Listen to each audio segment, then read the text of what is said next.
Part 2. Black Maid greeted Korean Mafia boss's dad.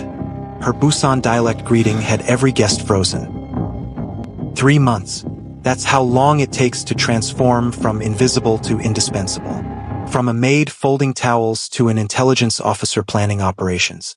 From a woman with one purpose, revenge, to someone trying to build a future on the ashes of her past. They gave me an office on the 40th floor of Park Tower. Floor-to-ceiling windows. Custom furniture. Security clearance that makes seasoned enforcers nervous. All because I spoke Korean to an old man in a hotel corridor. All because I saved his life when bullets shattered glass and illusions of safety. If you were shocked by my true identity in Part 1, you won't believe what happens next. Like if you're excited to see how I navigate the dangerous world of the Korean Mafia. Comment your predictions about my relationship with Jung Ho. Subscribe for more stories about hidden strength behind invisible faces. I still keep my apartment in Queens. The maps are still on the walls. The surveillance equipment still hums through the night. Old habits don't die because someone gives you a corner office and a new title. 10 years of looking over my shoulder can't be erased by 3 months of conditional acceptance. And it is conditional. Make no mistake. The park organization tolerates me because Old Man Park decreed it. Because Jung Ho supports it. Because I proved useful when Jinwoo tried to destroy them. But the old guard watches me with thinly veiled contempt. A black woman in their ranks. A foreigner with access to their secrets. An outsider wearing the name Park without sharing their blood. They whisper when I enter rooms. Switch from Korean to regional dialects they think I won't understand. Test my loyalty with small betrayals disguised as miscommunications. I pretend not to notice. I learned long ago that being underestimated is a tactical advantage. Last night, at a charity gala where the parks laundered influence alongside money, I wore Chanel and played translator for Jung Ho as he charmed politicians. 3 hours later, I was in Flushing, dressed in black, interrogating a smuggler who'd been skimming profits. The blood under my fingernails didn't quite match my nail polish. The duality would be amusing if it wasn't so exhausting. You move between worlds better than anyone I've ever seen, Jung Ho told me afterward, as his driver took us back to Manhattan. He meant it as a compliment. He doesn't understand that moving between worlds means belonging to none. Jinwoo sits in federal custody, but his network persists like cancer after the tumor's removal. His lieutenants operate from shadows, determined to finish what he started. They've already made one attempt on Jung Ho's life. A car bomb that would have succeeded if I hadn't recognized the pattern from an attack in Busan years ago. 4 seconds of warning. The difference between life and death. Now I lead the investigation to identify remaining traitors in our ranks. I say our like I've accepted my place here. Maybe I have. Maybe I'm tired of running. Maybe having a purpose beyond revenge feels like oxygen after a decade of holding my breath. My methods aren't traditional. I don't rely on loyalty tests or torture or threats to family members, the time-honored approaches of Korean organized crime. I follow money. I analyze patterns. I create digital tripwires that reveal betrayal before it materializes. The old guard hates it, calls it too American. They don't realize I learned these techniques tracking Jinwoo for 10 years without resources, without backup, without anyone believing in my existence, let alone my capabilities. Your father would be proud, Old Man Park told me yesterday, watching me compile data on suspected traitors. He uses that phrase deliberately, your father, reinforcing the legitimacy of my connection to Sangmin, to the Park family, to a heritage that shows on my face only when I speak. I dream of Busan more frequently now, the small apartment above the noodle shop, the careful way Sangmin taught me to observe people, to read intentions in body language, to move without being noticed. He never told me he was grooming me for the family business. He thought he was teaching survival. Maybe they're the same thing. In one recurring dream, I'm 8 years old again, standing on Busan's docks as rain soaks through my clothes. The American missionaries are walking away, their backs straight with righteous certainty as they abandon the black child they brought to Korea. A failed project, an embarrassment, a complication for their narrative of white saviorism. In the dream, I don't cry. I didn't cry then either. I had already learned that tears were useless currency. Sangmin finds me in the dream as he found me in life, huddled inside a shipping container, planning to stow away on a vessel heading anywhere else. But instead of taking me home as he did in reality, Dream Sangmin walks past, unseeing. I call out in Korean, perfect, fluent Korean, but he doesn't turn. I am invisible, unheard, abandoned twice in one day. I wake from these dreams drenched in sweat, heart hammering against my ribs. The jade pendant Sangmin's father gave me clutched so tightly in my fist that it leaves an imprint on my palm. The fear isn't of abandonment. It's of returning to invisibility, of losing the recognition I fought 10 years to achieve. Jung-ho sees me. That's the most dangerous thing about him. Not his power or his ruthlessness or the blood on his hands, but the way his eyes track my movements across rooms. The way he listens when I speak. The way he remembers details I mention once in passing. After a lifetime of being overlooked, being truly seen is more addictive than any drug. There's something growing between us.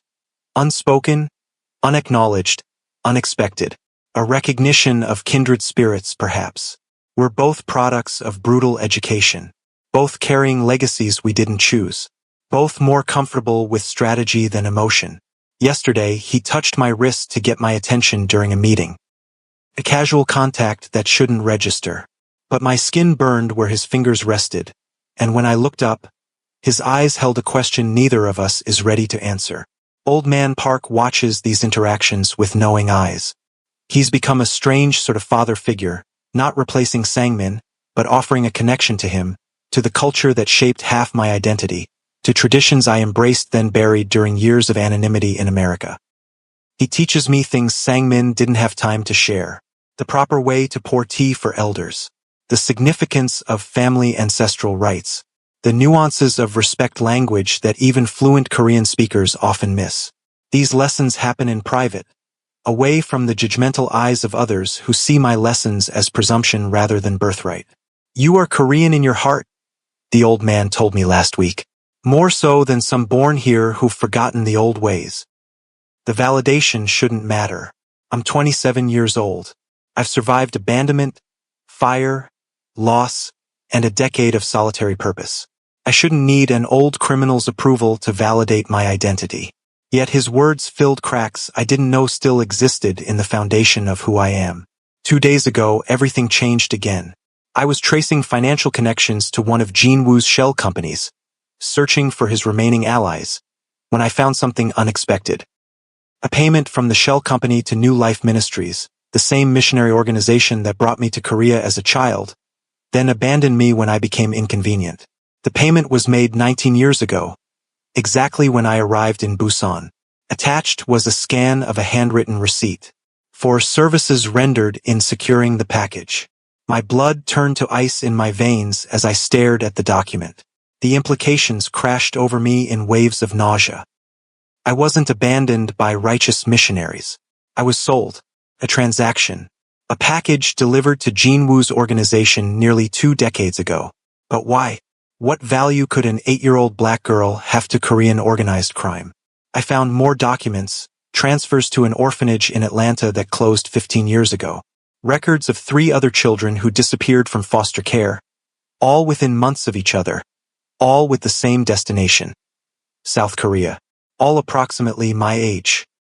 When Jung-ho found me in the office at 3 a.m., surrounded by printouts and empty coffee cups, my hands were shaking with rage, with questions, with the shattering of the narrative I'd built my entire identity upon.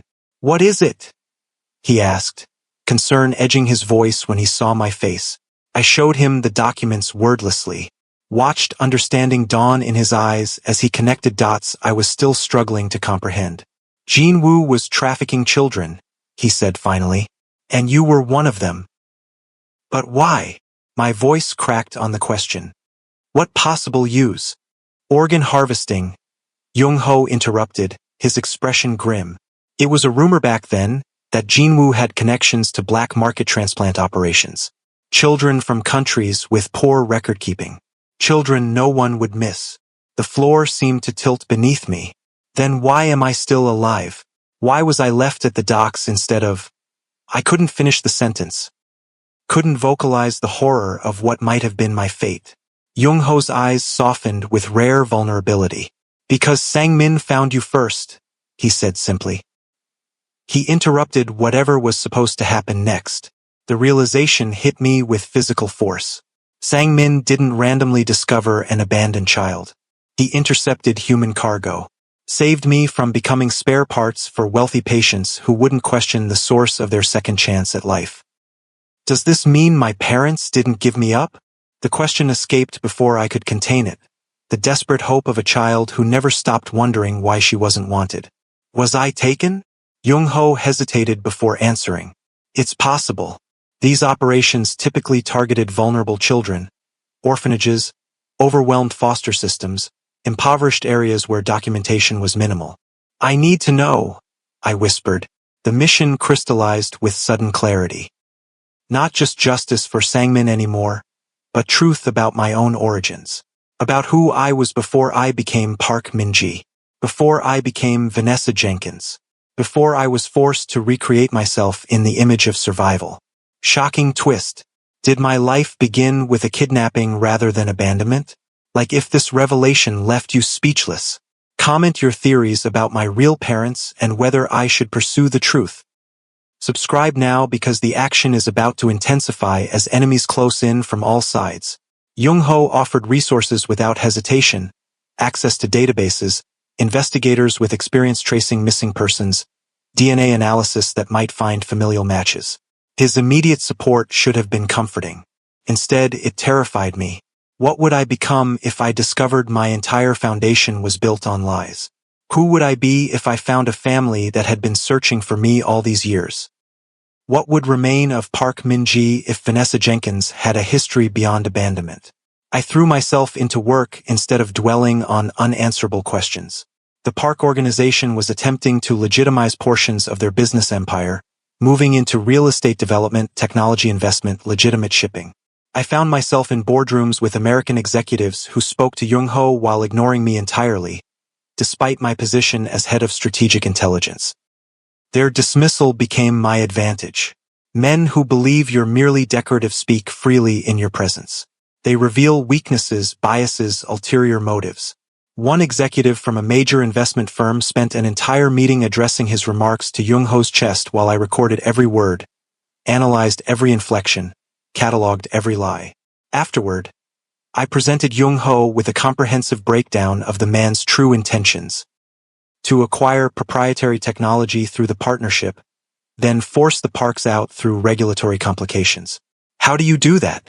Jung-ho asked, genuine admiration in his voice as he reviewed my analysis. See through people so completely? When you're invisible long enough, you learn to see what others miss, I replied. It wasn't the whole truth. The whole truth was darker. That Sang-min had trained me from childhood to read threats in micro-expressions, to hear deception in vocal patterns, to recognize the subtle tells of someone planning betrayal. That my survival had depended on these skills long before I used them in corporate boardrooms. I became our bridge between cultures, helping the parks navigate American business customs while educating our American partners on Korean expectations. My dual identity, once a source of perpetual alienation, became our competitive advantage. I existed in the hyphen between Korean-American, translating not just language but intent, context, implication. For 6 weeks, I felt almost settled, almost purposeful beyond revenge or survival, almost like I belonged somewhere, to someone, to something larger than my pain. Then came the betrayal from within. Park Sung-ho, Old Man Park's nephew, who had resented my position from the beginning, made his move with calculated precision. He planted financial irregularities under my access credentials. Created digital breadcrumbs suggesting I was funneling organization money to offshore accounts. Whispered to Old Man Park that perhaps his sentiment for Sang-min had clouded his judgment about the black woman who claimed connection to a dead man. I discovered the frame-up only hours before it would have been presented as evidence against me. By then, Sung-ho had already isolated me from my strongest allies, sending Jung-ho to Tokyo on urgent business, arranging for Old Man Park to visit his doctor for tests that would keep him unreachable for hours. I had a choice. Run again, start over somewhere new, abandon the identity I'd fought to reclaim, or stand and fight alone, with limited resources, against an enemy with home field advantage. Running was smarter. Fighting was necessary. For myself, for Sangmin's memory, for the truth about my past that remained tantalizingly out of reach. Instead of fleeing, I went to ground in my queen's apartment. Activated emergency protocols I'd established during my years hunting Jinwoo. Called in favors from people who owed me. Not Park Min-ji, not the park's intelligence officer, but Vanessa Jenkins, the woman who had helped them when no one else would. The bartender who listened when they needed to be heard. The cleaner who found their lost wedding ring. The waitress who remembered their children's allergies without being told. My network wasn't powerful in traditional ways. No enforcers with guns. No politicians on payroll. But I had information specialists who could trace Sung-ho's digital footprints. Building security guards who could tell me his movements. Hotel staff who could access his meetings. Within 18 hours, I had compiled irrefutable evidence that Sung-ho wasn't just framing me. He was working with Jinwoo's network, positioning himself to take control of the park organization once I was discredited and Jung-ho was undermined. When Jung-ho returned from Tokyo to find me gone and accusations against me circulating, he didn't believe them. Not for a second. That trust, immediate, unquestioning, absolute, hit me harder than any betrayal could. In a lifetime of being doubted, dismissed, and discarded, his faith was revolutionary.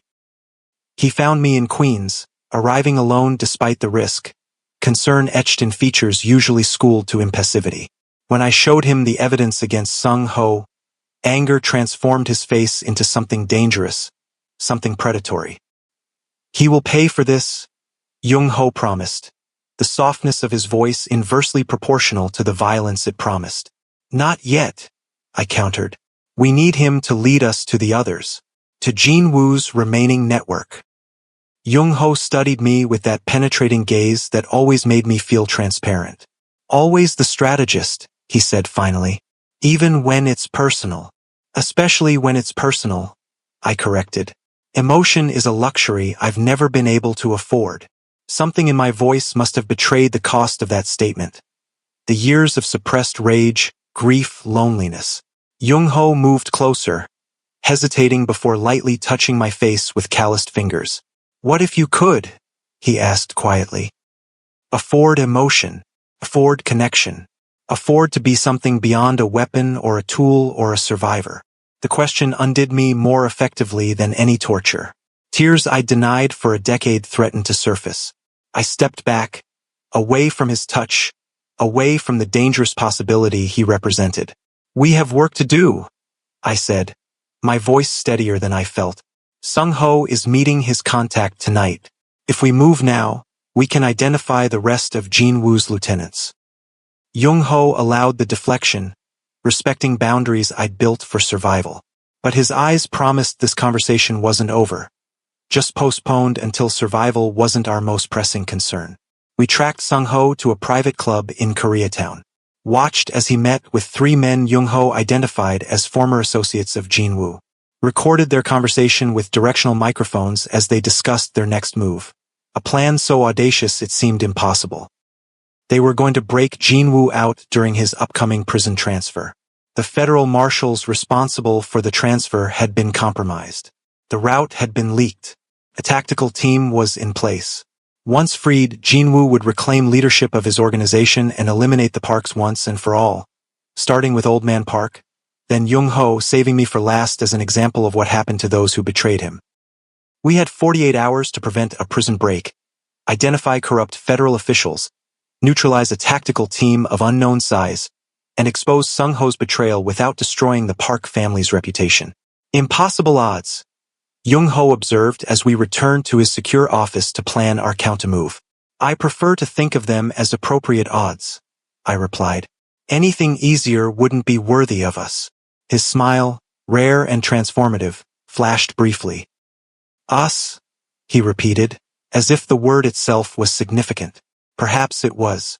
The next 2 days blurred into a continuous operation, identifying the compromised marshals, replacing them with our own people, changing the transfer route without alerting those who expected the original path. all while maintaining the illusion that Sung-ho's plot against me had succeeded, that I remained isolated and disgraced, that the park organization was vulnerable to attack.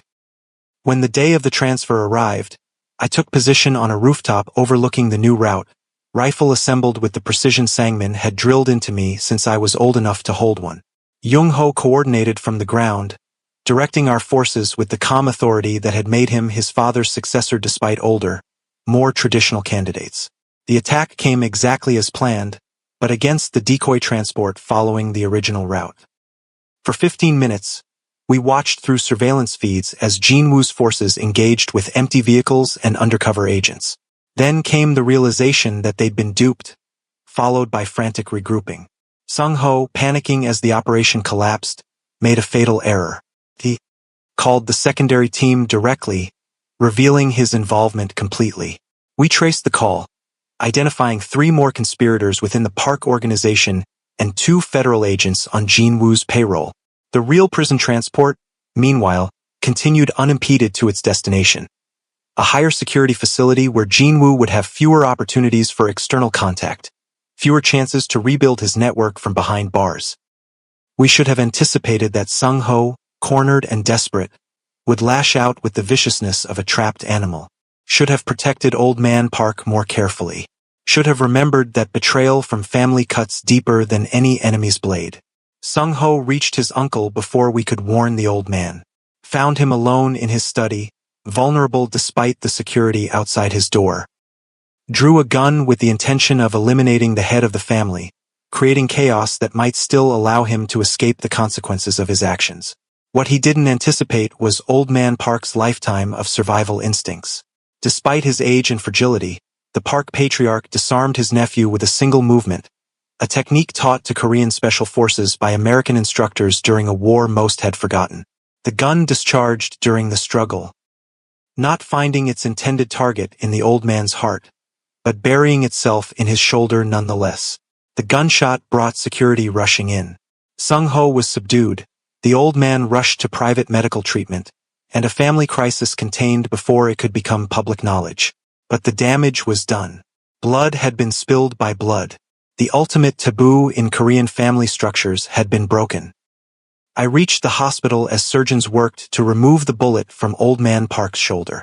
Found Jung-ho in the private waiting room, his composed exterior masking the rage I could feel radiating from him like heat from banked coals. "He will die for this," Jung-ho stated when I entered. No greeting, no preamble, just cold certainty. "Not by your hand," I countered, taking the seat beside him. "You can't be the one to kill your cousin, no matter what he's done.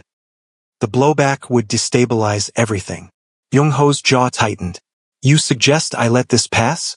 Let him live after he tried to kill my father? After he betrayed our family to Jinwoo? I suggest you let justice happen in a way that doesn't stain your hands with family blood," I clarified. "There are other approaches, cleaner ones."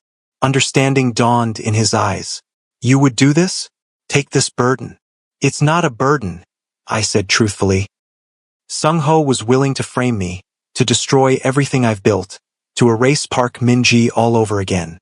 His death would not weigh on my conscience. Jung-ho studied me for a long moment before nodding once, decision made. No further discussion was needed. Arrangements would be made. Sung-ho would have an accident in custody. His betrayal would be hidden from the wider organization, attributed to outside forces. The Park family would maintain face, avoid internal division, prevent rivals from exploiting perceived weakness. 2 days later, as Old Man Park recovered under private medical care, I received the results of the DNA analysis Jung-ho had ordered. My genetic material compared against databases of missing persons, unsolved cases, familial searching. A match had been found. 98% certainty. April Jenkins, reported missing from a playground in Atlanta, Georgia, 19 years ago. Age 8. Presumed dead after extensive searching found no trace. Parents still living in the same house, holding annual remembrance ceremonies on her birthday. Mother a nurse. Father a high school teacher. 2 younger siblings born after her disappearance. Their parents attempt to heal wounds that never fully closed. I stared at their photos, these strangers who shared my blood, my original name, my beginning. the mother whose eyes matched mine, the father whose smile I recognized from rare glimpses in mirrors, the siblings who had grown up with a ghost shadowing their existence. They had never stopped looking, never stopped hoping, never accepted that their daughter was gone forever. For 19 years they had maintained a website, followed leads, connected with families of other missing children. They had kept April Jenkins alive in their hearts while Vanessa Jenkins, my invented identity, moved through the world like a ghost. Jung-ho found me sitting in the dark, the file open before me, tears falling unchecked for the first time since the night I escaped the fire that claimed my Korean family. "I don't know who I am anymore," I whispered as he knelt beside my chair. "Park Min-ji, Vanessa Jenkins, April Jenkins, daughter of Sang-min, daughter of strangers who never stopped searching. Korean in my heart, American by birth. I'm fractured into pieces that don't fit together." "Then don't force them to fit," Jung-ho said gently, taking my hands in his. "Be all of them, every piece, every contradiction, every complexity." "How?" The question contained all my fear, all my confusion, all my desperate need for solid ground beneath feet that had been running for so long. "By accepting that identity isn't singular, it's accumulative," he replied. "You aren't Korean or American. You're Korean and American. You aren't Sangmin's daughter or the Jenkins' daughter. You're both. You haven't lost anything by discovering your origins. You've only gained context." His understanding, so complete, so accepting of my complexity, broke something open inside me. Not the controlled release of pressure I'd allowed myself in rare moments of vulnerability, but a complete collapse of the walls I'd built to contain my pain, my rage, my grief, my loneliness. I wept for the child taken from a playground, for the parents who searched empty streets calling a name I'd forgotten was mine, for the Korean family who died in flames because they protected me, for the decades spent pursuing vengeance instead of connection, for all the versions of myself lost to necessity and circumstance. Jung-ho held me through the storm, solid as bedrock, asking nothing, offering everything through his presence alone. When I finally quieted, exhausted by emotion too long contained, he helped me to the couch in my office, covered me with his jacket, and sat beside me until sleep claimed me. I dreamed of Busan again, but this time Sang-min found me in the shipping container, took my small hand in his calloused one, led me not to his home as he had in reality, but to an airport where my birth parents waited, arms outstretched, tears streaming down faces tight with worry and hope. "She belongs with them," Dream Sang-min said in Korean. "But she will always carry a piece of our country in her heart." I woke with clarity I hadn't felt in years. The path forward wasn't choosing between identities or loyalties or families. It was integrating all the fragments into something stronger than its individual components. Something unique, something whole. When I told Jung-ho my decision to contact my birth family while maintaining my position in the park organization, he supported me without reservation. When I explained my plan to Old Man Park, still recovering from his wound, the elderly man nodded with understanding that transcended cultural differences. "Family is not blood alone," he said, echoing wisdom Sang-min had shared with me years ago. "It is choice, commitment, shared purpose. You honor both your families by embracing them equally." The park organization evolved in the months that followed. My influence, American directness tempered by Korean respect for tradition, shaped approaches to both legitimate and shadow operations. We expanded technological capabilities, improved security protocols, developed intelligence networks that relied less on fear and more on mutual benefit. Jung-ho and I moved beyond professional partnership into something neither of us had anticipated finding, connection that honored strength rather than demanding weakness, respect that recognized darkness without requiring its dominance, understanding that saw complexity as valuable rather than problematic. The first time he kissed me was after a particularly challenging negotiation with Japanese counterparts, a moment of shared triumph that transformed into something electric, inevitable, necessary.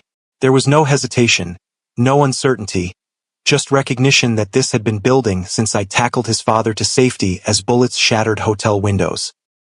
3 months later, Old Man Park hosted a private ceremony at his estate outside Seoul. Not a wedding. We weren't ready for that level of formality. But a declaration of intent, of commitment, of chosen family. Before the organization's most trusted members, I was formally acknowledged as Park Sang-min's daughter, and heir to his position within the family structure. I wore traditional Korean formal wear, a modernized hanbok in deep blue silk, but kept my hair in bantu knots, a deliberate honoring of both heritages. Jung-ho stood beside me, his presence an anchor as always, his pride evident in the rare softness of his expression. Afterward, I visited Sang-min's memorial alone, kneeling before his photograph as incense curled toward the ceiling. In Busan Dialect, the language of his heart, of my second birth, I told him about finding my American family. About building connection with the parents who had searched for me through years of emptiness. About siblings who welcomed the sister they had known only through stories and fading photographs.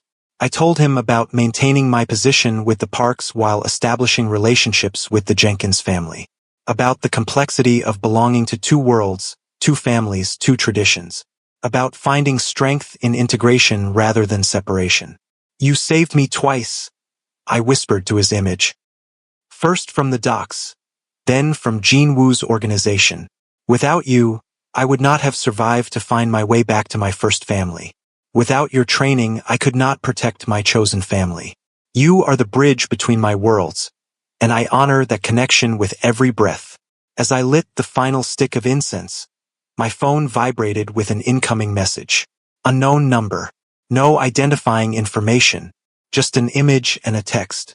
The image, a playground in Atlanta. The same playground from which April Jenkins had vanished 19 years earlier. The text, they didn't just take you, they took all of us. The operation was bigger than Jean Woo, deeper than you've discovered. I know because I was there. I know because I helped plan it. I know because I've been watching you since you escaped. We need to talk. I stared at the message, possibilities exploding through my mind like shrapnel. Not just me. Not just Jean Woo. A larger operation. Multiple children. A conspiracy that spanned decades and continents. The truth about my past. The real truth beyond what I'd already uncovered. Suddenly loomed before me, terrible and necessary. The mission I thought complete was only beginning. The justice I believed achieved was merely prelude. My hands didn't shake as I typed a reply. My heart maintained its steady rhythm. The fear that should have paralyzed me transformed instead into familiar purpose, into the cold clarity that had kept me alive and hunting for a decade. When and where? I sent back. Simple, direct, unavoidable. As I waited for the response, standing in the quiet of Sang-min's memorial room, I felt the strange peace that comes with accepting one's purpose. I had spent 3 months building a life beyond revenge, beyond survival, beyond the single-minded pursuit of justice. Had found connection, belonging, even love. Now that life would be tested against new revelations, new enemies, new understanding of how deep the darkness truly went. But this time I wouldn't face it alone. This time I carried the strength of two families, two cultures, two identities fully integrated into something greater than its parts. Park Min-ji. Vanessa Jenkins, April Jenkins, intelligence officer, daughter, partner, survivor, all of me facing whatever came next. If this story of finding strength in your dual identity resonated with you, like and share now. Comment your favorite moment from my journey from invisible maid to powerful family member. Subscribe because the mystery of my true origins is just beginning. Part 3 will reveal secrets that could shatter everything I've built. Turn on notifications so you don't miss the next chapter in this thrilling saga.